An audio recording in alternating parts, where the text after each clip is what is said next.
have noon on the dot. So I think that Molly is here. Molly, would you like to kick us off? Yes, thank you, Melissa. I'm assuming you guys can hear me. Thank you all for being here this morning. As again, a big group here. I wanted to start off by, first of all, a thank you. I want to thank you all that have been coming regularly to these meetings. That were every week, as you guys remember when starting in, I think it was kind of late March, they got these started, that are now every other week. But it's been so it's just been wonderful how well the participation has been in these meetings, and to me it just shows so clearly your commitment and your passion for what you're doing during this difficult time, how you're doing your very best to support your participants and your teammates and your the housing organizations that you work for. It goes on and on. So I want to just thank each of you for that. I also want to say a special thank you to Melissa and Casey, who do an incredible amount of work to prepare for these meetings as well. And they just put their head down. They get the work done. They listen to you all throughout the week during these meetings, so that they are coming back with new, refreshed information. And it's a ton of work. I'll be honest. It's so worth it, of course. And it's an incredible time to be together. So I want to just throw out those two thank yous. And then I wanted to take a moment to also just acknowledge some loss that I know is going on out there. There's been, we lost a SASH participant. I think it was last week or the week before in the Addison County area. There may be others that, and I apologize if I'm not calling out another one that happened, but I just want to acknowledge the losses that happen, and not just that loss, but other, there's just, kind of, I think Casey was talking about things today, and she was talking about kind of collateral damage from COVID-19 and just all the other losses that are happening because of COVID-19, and whether it's, ourselves having losses from, this is vacation season, and this is when we often see family members we haven't seen in a long time, or we get together every year with this friend or that friend, and for the most part those things aren't happening, and that's a loss. So there's a lot of that going on right now. I can't say anything to make it better. I just feel like it's important to validate these things and to acknowledge them, and to be kind to ourselves and recognize that it does impact us on a day-to-day basis. So I definitely send my condolences to those of you that have lost participants through whatever's happened through their journeys, because it's real. It's quite a mourning process. And also I just want to acknowledge all those other losses that we're all dealing with because of the pandemic. So and you all are all showing up day after day to do this incredible work that we're able to do through the SASH program. So thank you for that. With that, I'll stop. I know there's a lot to talk about, some new policies coming out of the governor's office. So let's get to it. I'll give it back to you, Melissa. Great, thank you so much, Molly, and thank you also just for your kind words. And I also I second that. I know that there has been quite a few losses lately, and we're hearing about them on the nurse call, we're hearing about them in email, and I appreciate that you guys are sharing that with us, because it really does help me know sort of what we're all experiencing, and I appreciate when you share what's going on in your panels with me. So that being said, Casey and I have been on a couple calls this morning where we've been asked to just sort of honestly give feedback about how we're doing. And it felt really liberating in both of those meetings to be able to do that. And so we wanted to give you all a chance to do that too. And so just before we get into some really kind of heavy content this week, we wanted to just take a pulse and see how everyone's doing. And so I'm going to try to put up a poll and see how you all are doing. So I'm going to launch the poll, and I'm going to give you guys a minute or two to just go ahead and let us know how you're doing. And we gave you the choices because we have to. We can't do a kind of entry that some people are doing, you know, maybe you're not doing so well, you're kind of struggling. Maybe you're doing okay, really. Or maybe you're doing good considering all things. Or, you know, honestly, maybe it just varies from day to day.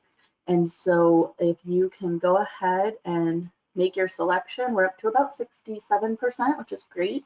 I'll give it another minute or so and see how everyone's doing. All right, so I'm going to close the poll. If you haven't had a chance to vote, please do so. I'm going to close it in 5, 4, 3, 2, and 1. Okay, so I'm going to close the poll, and then I don't know if you guys are able to see. Oh, hold on. Let me see if I can get it so that you can see the results. Amy, you might have to help me here. Can I manage the poll then? I did. They're watching it right now. Oh, perfect. They're Okay. looking at it. So perfect. Thank you. So it looks like we have kind of varies in overall, considering all things, you're doing pretty good. You know, pretty well tied.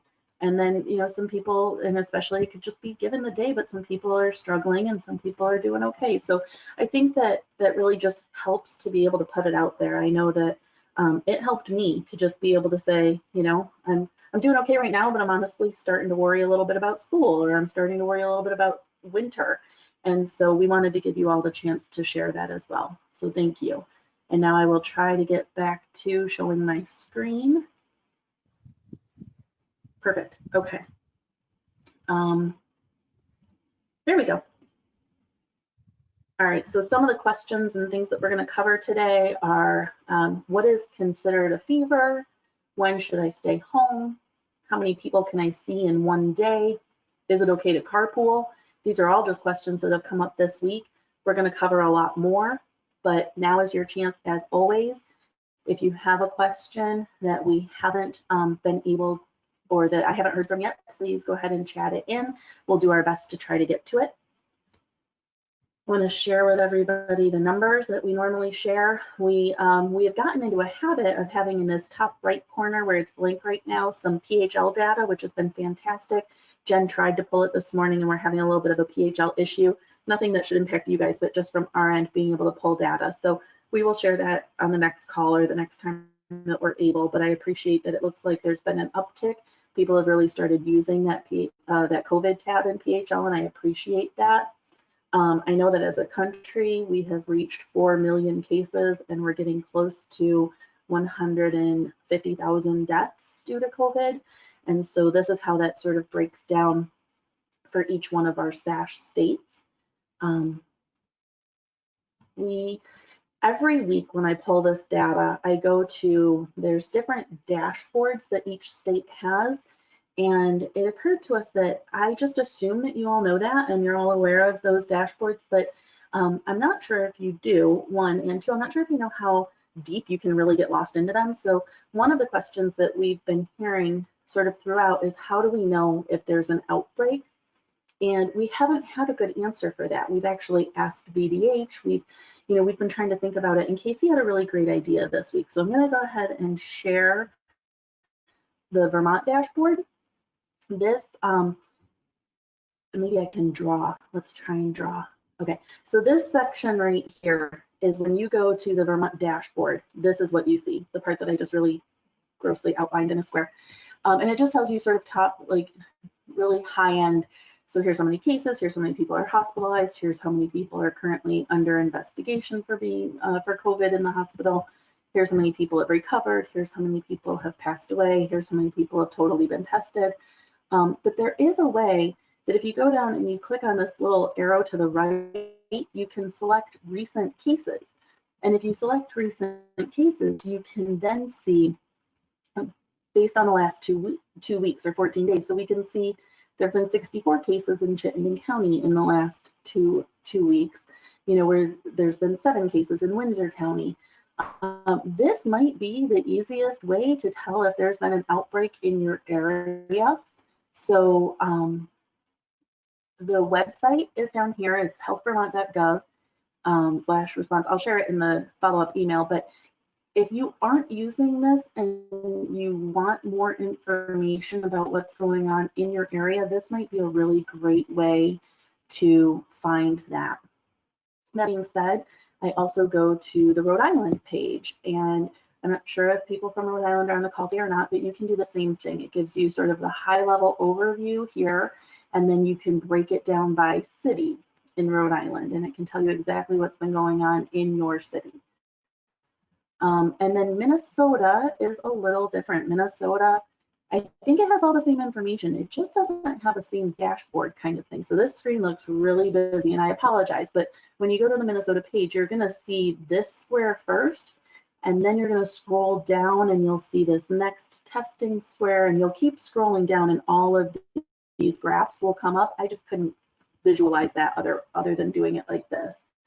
So here you'll see how many people have been tested. They tested almost 1 million people in Minnesota, which worked out to be about 30% of their population, if you remember back to the first slide.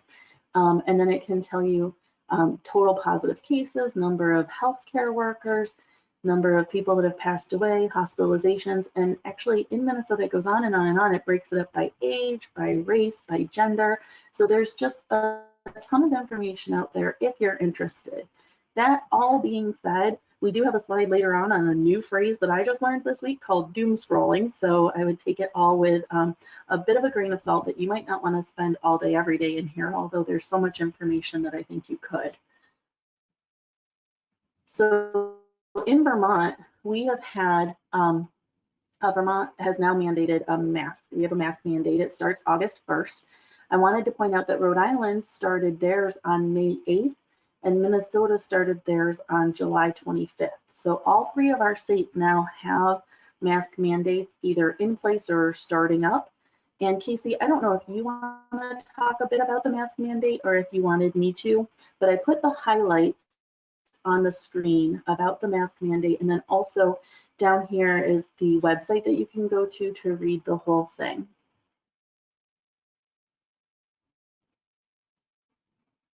I think the only thing that I wanted to add about the mask mandate is that hopefully this is going to make it easier for staff to not have to kind of be the enforcers of mask rules. Clearly, we're still visiting people at their own homes, and this is in public, so we'll still have to ask people to wear masks, but we have this as a backup. I think that the other important part of the governor's speech was around how to handle people who are not wearing masks, and he did a really great job in encouraging people to focus on themselves and not calling out people who can't wear masks or who aren't wearing masks. It is putting a lot of folks in a really challenging position if they can't wear a mask for a medical reason, having to justify that. So providing support to those people, encouraging them to practice, encouraging them to try, and also offering assistance, but also verifying that it's okay if they can't, and help them work through what to say and how to handle that situation, something we can be very active in. Thanks, Casey. And we will also be trying to update some of our signage that does talk about, please wear a mask, to now say that, as per governor order, masks are required. So we will be updating that, and I hope to be able to do so and include it in the follow-up email. So I had asked Becky Arbella to join us, and she was going to, but I don't think I see her on the call. Amy, am I missing her, or is she not joined yet? I don't see her. So Becky, if you are in the call, type in the chat who you're joining with so that we can unmute you. But otherwise, she is not. Her name is not listed. Okay, well, that's okay, because Casey and I've actually spoken with Becky and some of her staff very recently. We asked Becky to be on the call because there was this news about an outbreak in Manchester.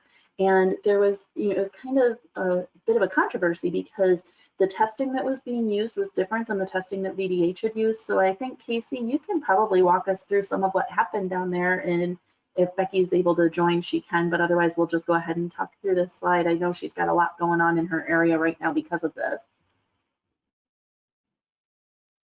Sure, absolutely. And I think you probably at least those of you in Vermont have heard a lot about this in the news. There was a lot of information around positive tests in the Manchester area. I'm not exactly sure how Becky's team first learned, and if somebody's on there, they can speak up. But this is in the Manchester area of the state, and they learned that there were positive tests through so the hospital was the one who identified the test, the positive test, and there was potentially up to 60 positive cases, which would be considered a really large number. Melissa, if you want to go to the next slide, that kind of explains the different types of testing, and that might help explain what happened there, and then we can go back. So the test that the Vermont Department of Health. I was just going to point out, Becky Arbella, I'm sorry, she is an implementation manager in the Bennington area for Shires Housing. I just said her name and assumed everybody knew who she was. So there were some questions coming in. I thought I'd better update us on what we were talking about. My apologies. Thanks, Melissa. So there's a lot of different kinds of testing out there for COVID.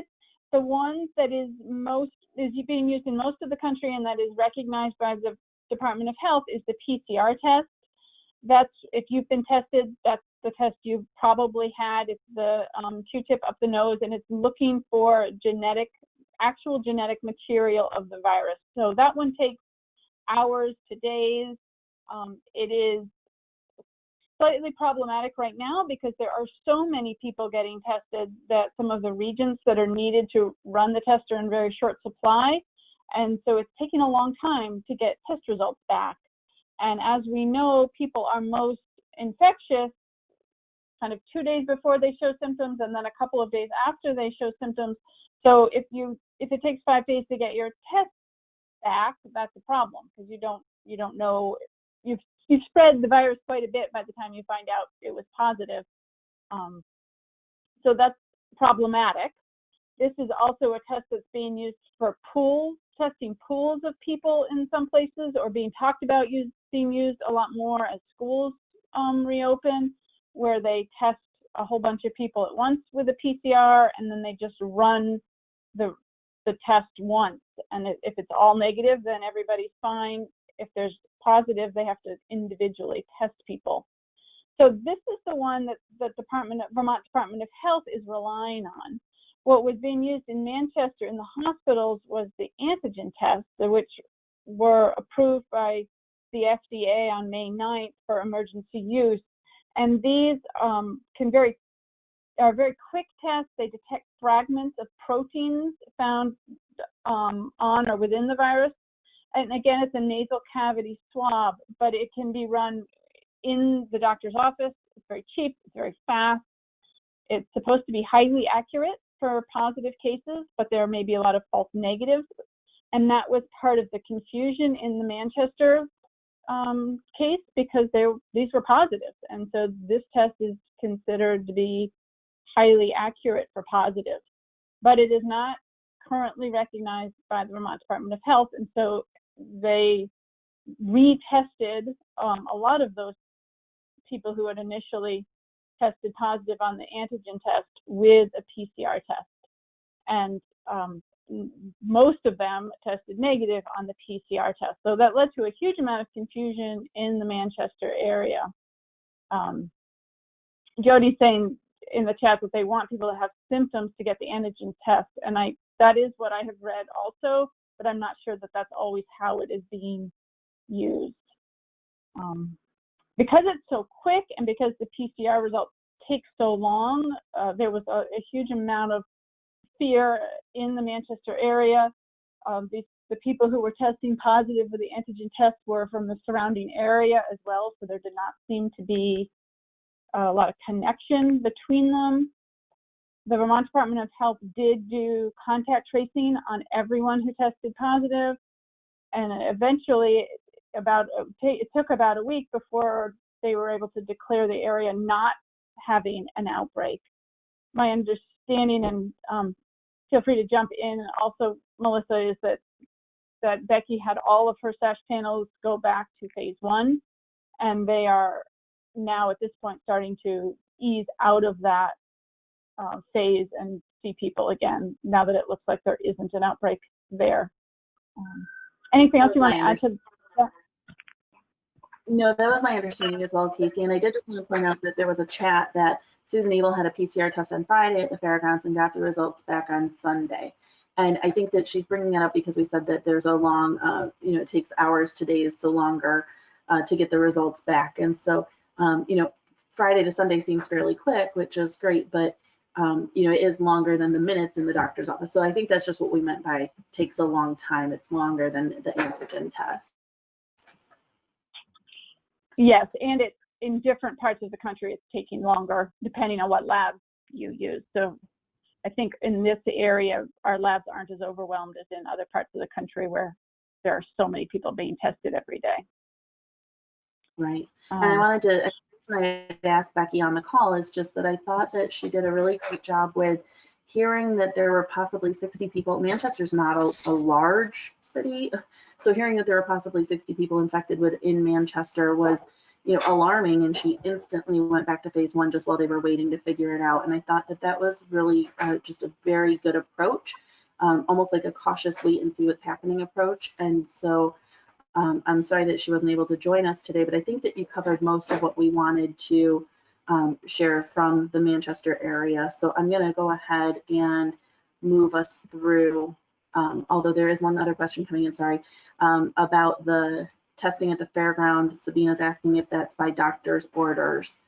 Does anybody know, or maybe you can chat in if you know. Yeah, so Susan said that yes, her test was done through a doctor's orders and it was negative. Oh, that's good to hear, Susan. And then Todd's saying that testing is available for anyone from the Vermont Department of Health. Colleen Loper saying that she was scheduled for a test at Rutland Regional Medical Center on Tuesday for procedure on Friday evening. They called today and rescheduled it for Monday, as Tuesday was cutting it too close. Oh, because they needed time to get the results back, I'm guessing is what you're saying, Colleen. And then, yes, not just at the fairground sites, but through VDH as well. Okay, so I think we've gotten through all the different types of tests. I'm going to move us on just because I know we have a couple more slides to get through. Melissa, can I just add that there is a new test coming out that's going to test for COVID and influenza in the same test. So that's hopefully, it hasn't been released yet, but that's hopefully will be released soon. And so for the fall, when we're starting to look at influenza, they may be able to do that all in one. So that's kind of exciting news. Wow, okay, thanks, Casey. I hadn't heard that yet.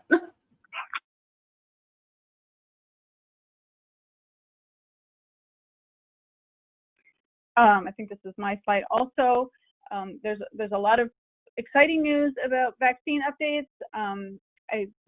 There was testimony before Congress last week by all of the big vaccine makers, and the overwhelming comments was that one of their biggest issues is going to be public confidence in the vaccine and people not willing to take it once it is developed. So that's going to be a huge challenge. There's over 150 possible vaccines that are in development. The news today was that there's a couple that are starting some huge trials.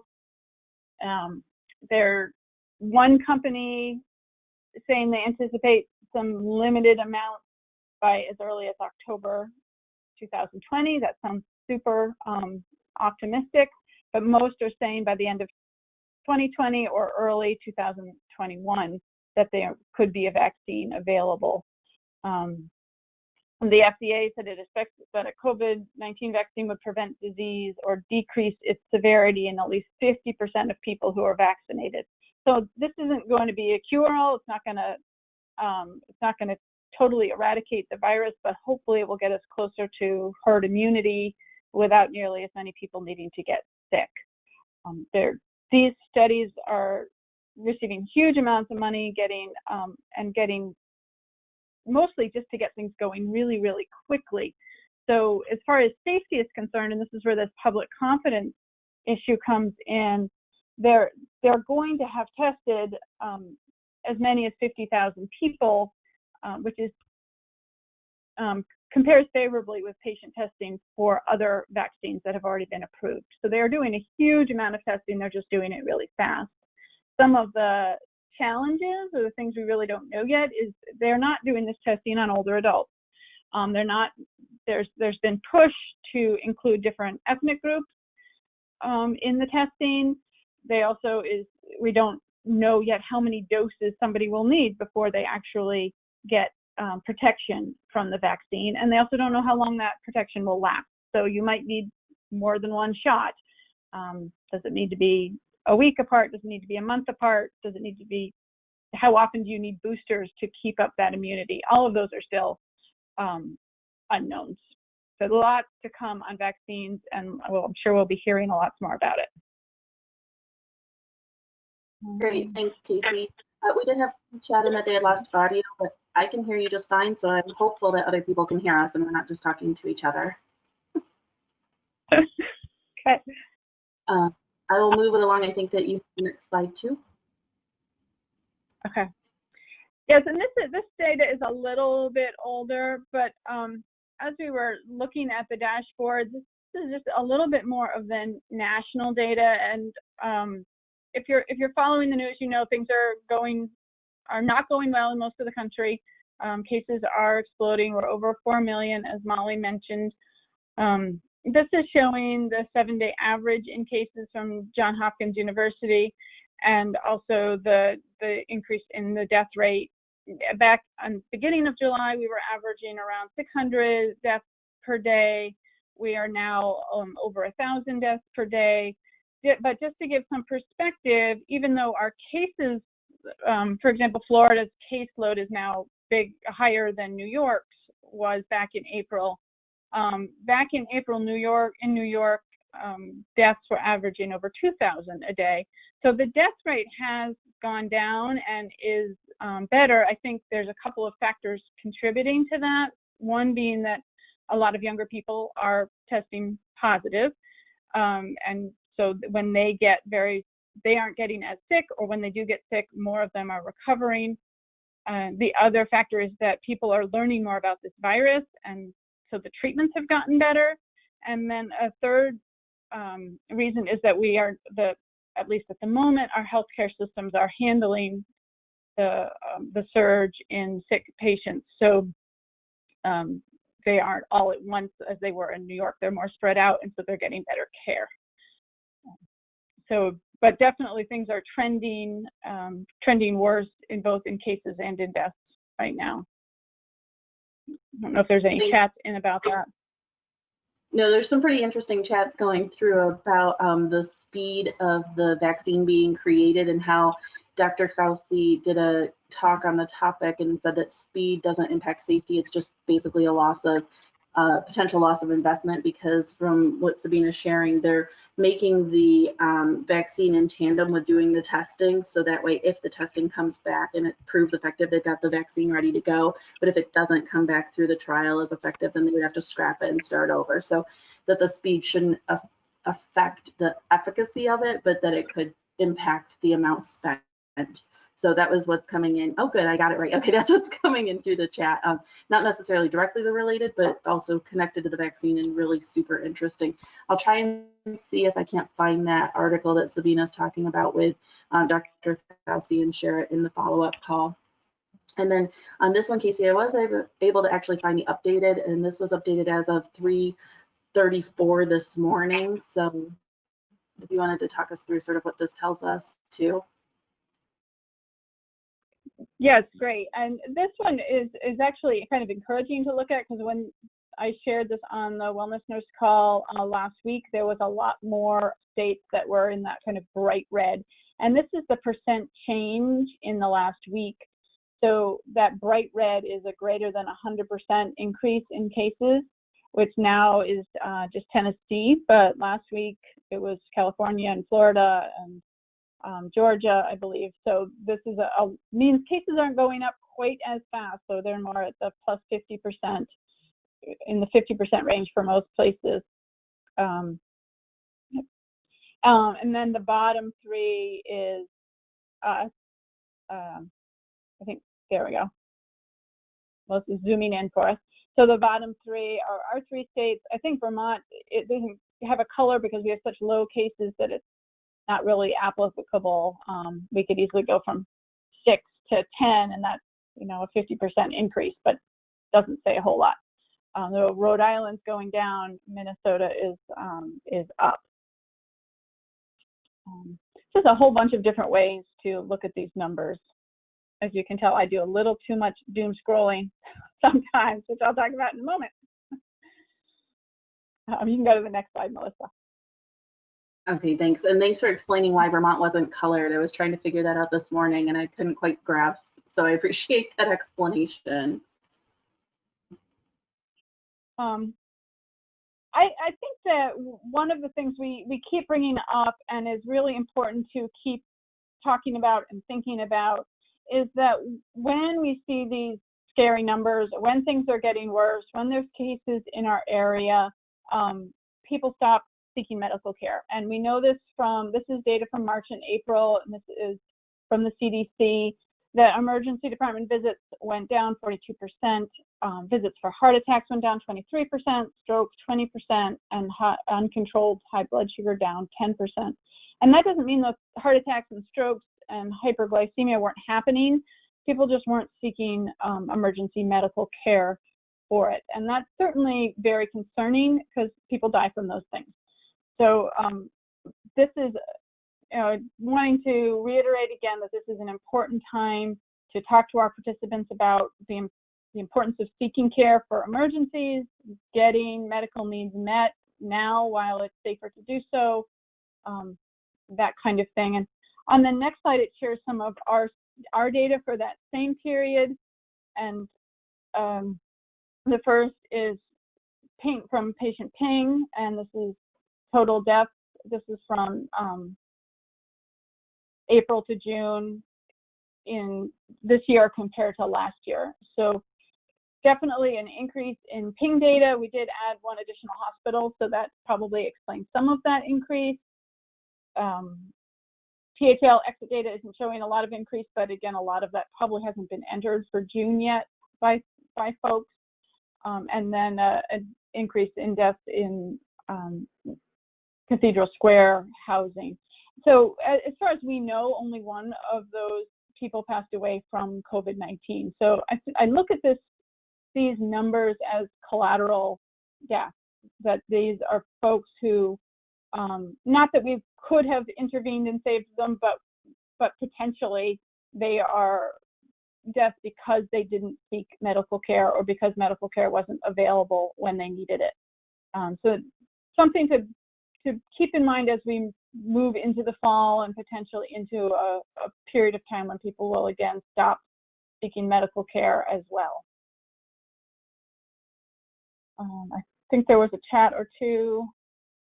There's a couple chats, but they're talking about whether or not Dr. Fauci can remain impartial. So because we do our best on these calls to remain impartial, I'm going to leave that in the chat and we're going to move on. Okay.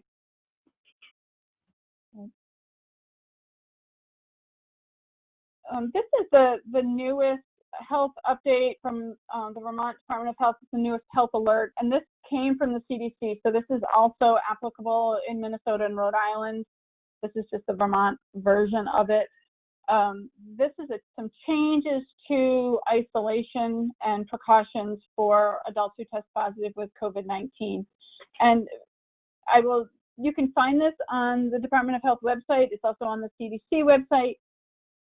But just some highlights are that people with mild to moderate COVID-19 probably only remain infectious for 10 days or less after symptoms start.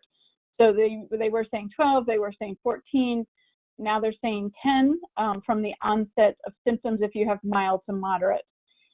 For people with more severe or critical illness or people who are severely immunocompromised, it's likely that they remain infectious for longer, but no longer than 20 days after symptoms start. The rest of this gives a lot of interesting information, but it's also not very definitive. So, they're saying that people can continue to shed the virus and therefore test positive for up to 3 months after illness onset, but they do not believe that they are infectious. So they may continue to get positive tests, and they're actually discouraging testing at that point so they may continue to test positive, but they do not believe that those people are infectious. And they actually did some studies on contact tracing of folks, and they did not have even though they were continuing to test positive several months after being sick, they were not spreading that illness to loved ones or people that had close contact with them. So this is just some, I think those are the highlights on this. And the big thing is this 10 days after symptom onset of isolation for mild illness is I think the most important piece of this. Thanks, Casey. And we can share this in the after call email as well, because I think for me, I know it's just something that you kind of have to sit with and really kind of read through and think about in order to just figure out exactly what it's telling us. But you're right, that 10 days after symptom onset, I think is the key takeaway here, and the 20 for the maybe the more severe cases. But we will share this as well. So we've been asked a lot about in the past week about home visits and when can we do them and how can we do them and how many people can we see. And so we are working on, luckily a couple of our partners have shared their home visiting protocols with us, and we are working on SASHifying those, of course, with permission from the people that shared. It wasn't quite ready to share yet today, but it's really close. So I'm hoping that we might be able to share that in the after call summary as well, and then maybe just talk about it more on the next call. But what I did find, and this is actually, it came from a maternal child health website that was talking about what precautions they're using for home visits. And I just thought it was helpful, so I shared it because I couldn't find anything that was directly from Vermont Department of Aging and Independent Living, or so we're kind of going out on a limb here and finding other things that we think can be applicable. So this is at least maintain 6 feet distance when you can. If you can have the visit take place outside, all the better. Use face coverings, so masking for both, or a shield if need be.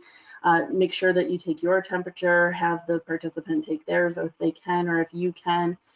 Exit the home immediately if you have reason to believe that you've gotten there and there could be some kind of illness happening. Minimize contact frequency, so don't go out more than is necessary. Wash your hands with soap and water both before entering and after leaving. Use hand sanitizer that contains at least 60% alcohol if you can't wash your hands, and avoid touching your eyes, nose, and mouth. So I think these are things that we've been saying all along, but we just wanted to put it out there, especially now as we're thinking about maybe going and doing some more home visits. And Casey, I know you had wanted to talk about sort of the how many people can you see in a day question that came up. Yes, that has come up from a couple of different sources, from a couple of different people, just saying how many homes can I visit? Is there some restriction there? And I can't think that there of a reason why there would be, as long as you can clean everything in between, that you are able to sanitize your hands, sanitize your equipment, which might be your pen, your blood pressure cuff. Certainly being very careful not to bring anything unnecessary into an appointment, and trying not to put stuff down on surfaces, or if you do, or if it's if you have to hand your pen to a participant to sign something, that pen is sanitized or wiped down after the visit. That said, so I don't see a reason to have an arbitrary number on how many visits to make. That said, I think these visits are kind of exhausting, and it does take extra time to do all of the cleaning, and so being careful not to overdo it for your own well-being is important. I'm not, as long as we're cleaning in between visits, both our hands and our equipment, I don't think there's much of a risk of bringing it from one apartment to another. Casey, there's a question about if there should be a limit on the duration of time that you spend in a home if you have to do the visit in a home. The only guidance we're really getting on that is keep it as short as possible. That's going to be a judgment call. If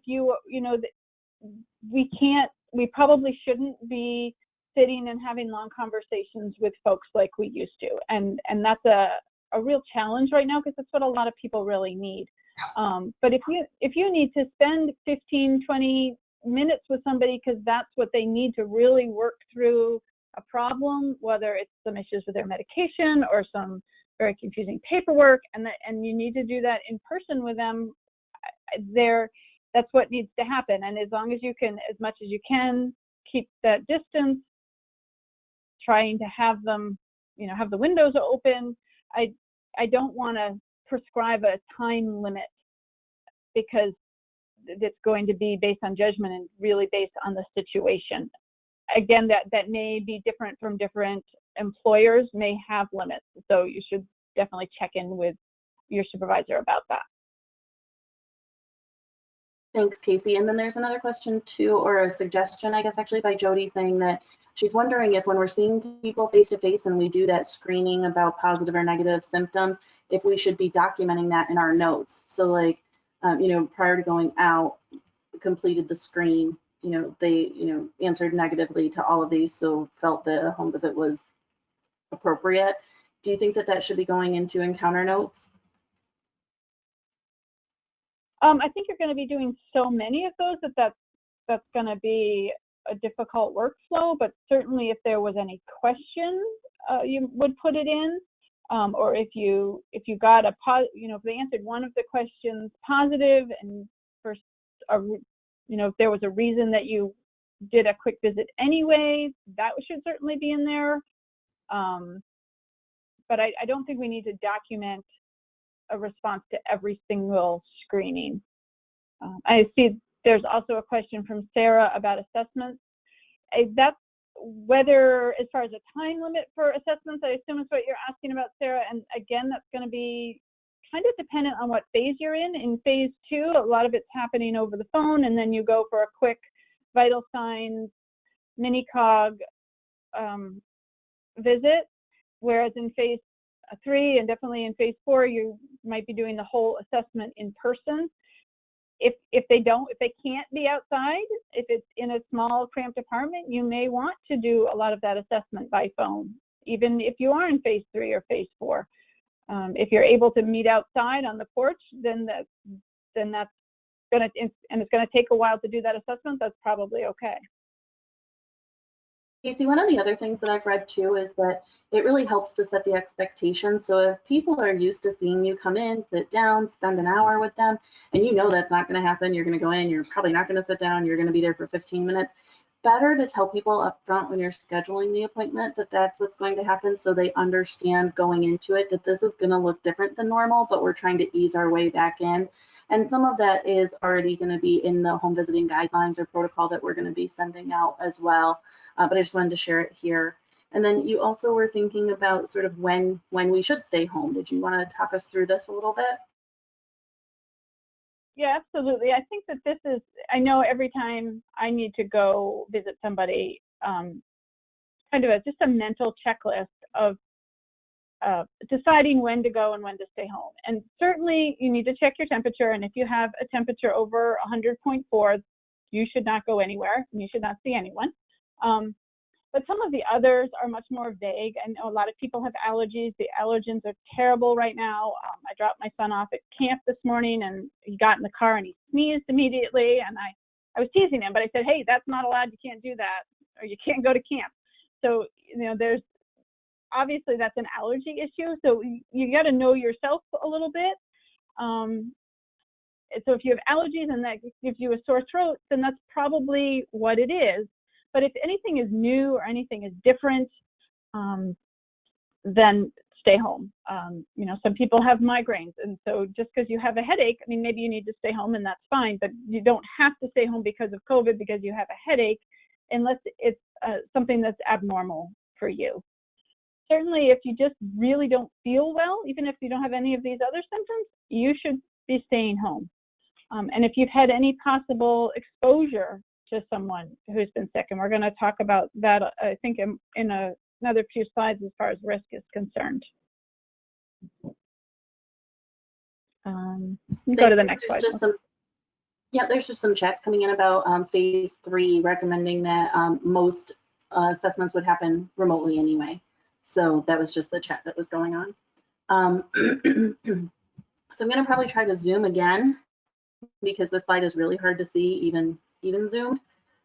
But I was sharing this because we were talking about really just trying to understand the risk. A lot of what we're doing these days is, you know, based on our own judgment, right? And so we've said that even just a couple times in this call, and it's hard to know because it'd be great if it was just black and white and we could do this time and we couldn't do it that time, and here's the reason why. And unfortunately, so much of what we do is really based on how much we know the participant, what we know about their situation, how we know we're feeling. And so there's only so much that we can really script out beforehand. But if we're talking about risk, I think it's helpful, this type of document. This is something that was put together by the Texas Medical Association, and basically a bunch of doctors got together and read all the guidance that was happening and sort of assigned it to various tasks that we would do in a day and developed this low risk, moderate, moderate low, moderate high, high risk to various activities that we might do in the course of a day. And even though these are not necessarily things that our participants might be doing, or they don't actually, you know, technically describe the work that we're doing, in my mind, I think that just really being able to look at a situation and have a good understanding about which risk level it is going to be really helpful, because then I can equate, okay, so, you know, this is very similar to going to a hair salon. And I know that they said that going to a hair salon is a moderate high risk. So therefore, maybe this is also a moderate high risk. Just if I could go through my day and have a really good understanding about all the things that I'm doing and the risk level associated with each of them, I think that I could then apply that to my work and feel a little more comfortable when I'm being told, oh, it's, you know, it depends on your clinical judgment, or it depends on how well you know the participants. So I'm just sharing this because I think that assigning it to what we do every day is really going to help us get a better understanding when we're trying to assign it to the work that we're doing. So I will share this in the follow-up call email as well, so that you can really kind of, I almost picture in my head an activity I'm thinking about doing, and then I'm going to get so good at this that it's going to be like, ooh, that's yellow, and I'm not really even going to have to think about it. So hopefully this will be helpful for you as well. And it looks like somebody shared this with their residents too, which is perfect, and please feel free to do that. No other questions in there, so I'm going to move us along to Casey's doom scrolling. Thanks. Yeah. So this is a new term that's out there. I don't know about your pre-bedtime reading, but if it's like mine, it maybe looks something like these headlines on here.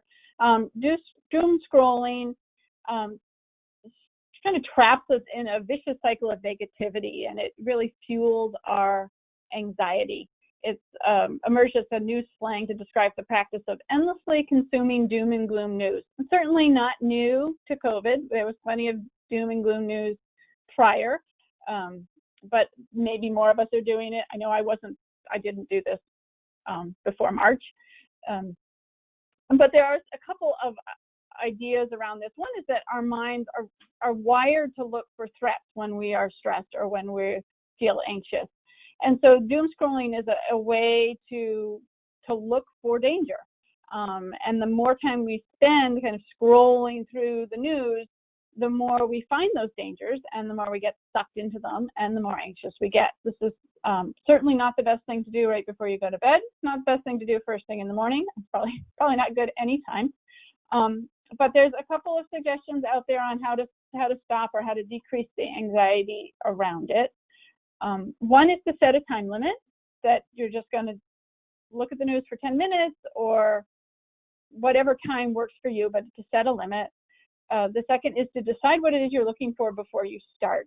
Certainly, if you're trying to, do some research about one topic, it's very easy to get pulled into all the other negative news that's out there. So deciding what you're looking for before you start, and then check in periodically on, did you find it? Can you stop now? Do you really need to learn about what's happening in all the other countries in the world as well?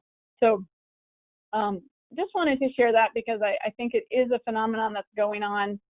I know it is for me, and learning about these ideas was helpful for me. Casey, I appreciate you sharing this, because I think that, especially as we prep for this call, we have to look through so much information, and then we pull out what we think is relevant and really helpful to share. But I know personally, I have spent hours just like going through and following these chains, and like this clicks on this, and it's not hard to do. So really giving like some parameters around how to manage that, I think, is really helpful. I also want to just take a quick second and acknowledge a chat that's going on, because I want to make sure that what I chatted in makes sense. There's questions about, can colleagues work in a shared office space, or can colleagues share a phone? And my response to that was, it really needs to be decided by the employer. And I only say that because all employers are being tasked right now with figuring out, based on those VOSHA guidelines that we shared way back when, which of their employers or which of their employees really can do what. And so as much as I would love to be able to give an answer right now that's carte blanche for everyone, I think that really that is going to have to be who your employer is that helps you answer that question for your own unique situation. So it wasn't in any way meant to be like, oh, that's the employer's problem, but just that I don't think that we have the ability to answer that. So great And question. similarly, yeah, go ahead. Sorry. Similarly, Melissa, I meant to talk about this earlier in the risk part, is questions about carpooling. And, you know, it's very similar to an office, though in a lot of cases even smaller, whether the wellness nurse and coordinator can drive together, or two coordinators if they're going to something together. And that's, again, a case-by-case basis, and something to talk with your supervisor about. The best practice would be to drive separately, but I do realize that we don't all get paid for mileage, and it's a lot of driving for some panels. So best practice would be to have the windows open. Certainly everybody should have masks on, and then avoid it when that's possible. Great, thanks, Casey. And then, you know, we normally try to wrap these up with a quote of the week, but we had something a little different that we wanted to share this week. So Casey, if you want to share your story with us, I think that would be great. Yeah, thanks. So this is something that was shared with me by my mom, and we hear about the COVID-19 pandemic and its social impacts, that they're unprecedented, and that's actually not true. And this is a news article from the Las Vegas Age, which I guess is a newspaper, from November 9th, 1918. And this was put together by Peter Michael, who's a PhD curator of collections and the director of special collections in Las Vegas. And this is about the Spanish flu pandemic in Nevada in 1918. And you've probably heard about the coronavirus being compared to the 1918 influenza pandemic that ravaged the country. This is a news article from that time. And the reason it's important to me is that Dr. Roy W. Martin, the Clark County health officer, was my great-grandfather. And he was in the health office in 1918 in Nevada. And he wrote this article for the paper at that time. And it was entitled, How You Can Help the Health Department Control Influenza. And so I'm just going to read it. But before I do, just a little bit of background.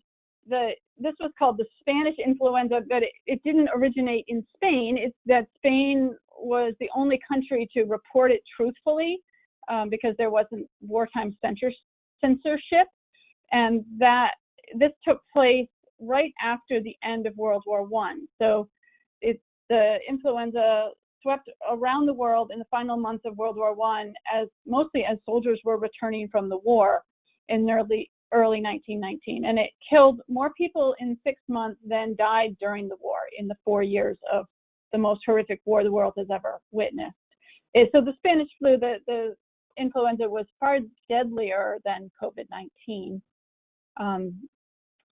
The overcrowded army camps and the naval bases were really the hot spots of infection. But then when soldiers returned home, they seeded it out into all of their communities.